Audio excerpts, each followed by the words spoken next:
Shalom teman-teman, kembali lagi kita sharing bersama tentang fokus saya kali ini berbicara tentang konteks Kristen. Oke.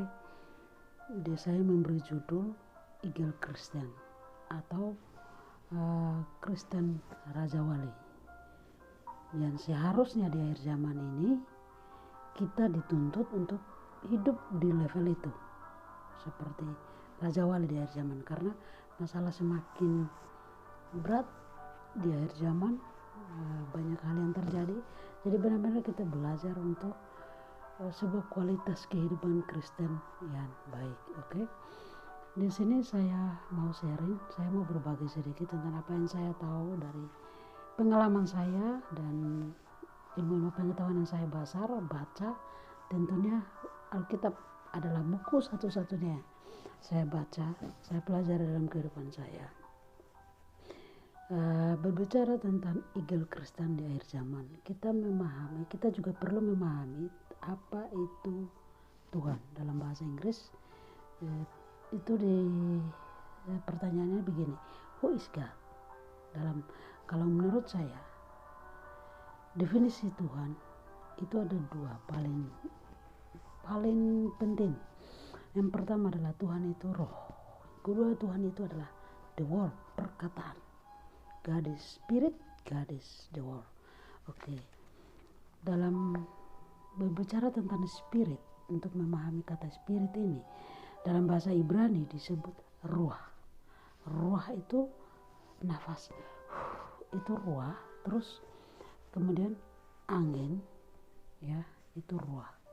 Jadi sesuatu yang tidak bisa kita pegang dengan tangan, tapi kita bisa merasakan dan dia ada, itu real, nyata.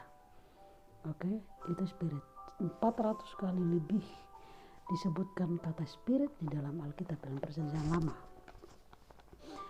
Dalam sejarah penciptaan dunia, di Kejadian pasal 1 ayat 2 disebutkan bahwa ada statement, ada kalimat di situ disebutkan, pada mulanya Allah menciptakan langit dan bumi.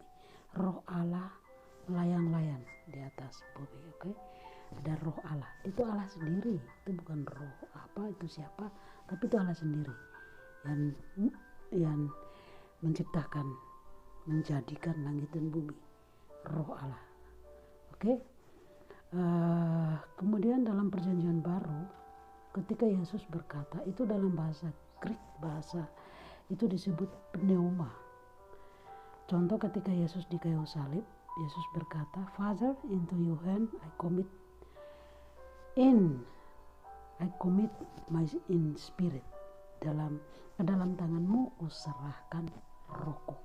Lukas pasal 22 ayat 46. Contoh lain juga dalam Yeskel pasal 37 ayat 1 sampai 10, ketika Tuhan meminta Nabi Yeskel untuk bernubuat kepada tulang-tulang kering yang ada. Dan dia bernubuat. Dia bernubuat, kemudian dia memanggil roh Allah untuk memberi kehidupan kepada tulang-tulang itu.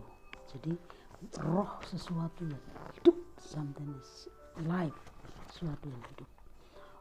Dalam Perjanjian Baru, Kisah Para Rasul pasal 1 ayat 5 itu juga ada baptisan Roh Kudus. Jadi dari Perjanjian Lama, Perjanjian Baru sampai saat ini itu tetap roh Allah itu sendiri, Allah yang sama, roh itu bersama dengan kita.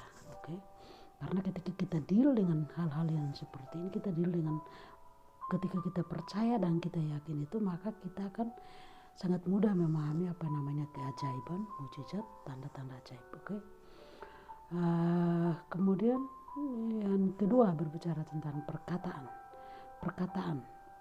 itu firman. Yohanes pasal 1 ayat 1 sampai 3, Wahyu 19 ayat 11, 13, 16, Kejadian pasal 1 ayat 3, 6, 9, 11, 14, 20, 24, 26. Semua berbicara tentang berfirmanlah. Firman Allah. Kejadian pasal 3 ayat 14, 16, 17, 19. Semua yang dijadikan itu oleh firman, perkataan. Yohanes pasal 1 ayat 1, firman adalah Allah. Oke, makanya di Wahyu itu ketika Yesus berkata, akulah Alfa dan Omega, yang pertama dan terakhir, Wahyu pasal 22 ayat 12, 13, itu adalah Allah sendiri. Jadi Allah itu firman, Allah itu roh. Makanya ketika supaya bisa mudah connect dengan Allah, itu kita butuh firman, kita butuh roh Allah. Oke, karena setiap agama punya definisi Tuhan, dengan masing-masing punya definisi tentang Tuhan. Ada yang Tuhan itu seperti ini, Tuhan itu seperti itu. Tapi dalam konteks kekristenan, Tuhan itu Allah, Tuhan itu firman, Tuhan itu roh. Makanya nama Yesus Kristus dalam sering saya sebelumnya berjudul The Highest Quality of Life, Yesus Kristus itu adalah Allah di dalam roh, Allah di dalam firman. Jadi kita tidak bertabrakan dengan agama lain. Tetap pegangan kita adalah Allah itu spirit, Allah itu perkataan dewa. Mungkin perbedaan kita karena kita menganggap perkataan Allah sendiri adalah, yaitu Yesus Kristus itu Allah. Mungkin di sini poinnya, dan Allah turun mencari kita. Kemudian yang lainnya Allah, manusia yang mencari Allah. Mungkin ada sedikit perbedaan, tapi intinya bahwa Allah itu bukan kayu, batu, laut, gunung. Oke, semua yang diciptakan tangan Allah, dijadikan oleh tangan Allah, dijadikan oleh perkataan, itu bukan Allah. Jadi Allah sebenarnya hidup. Oke, bagaimana connect dengan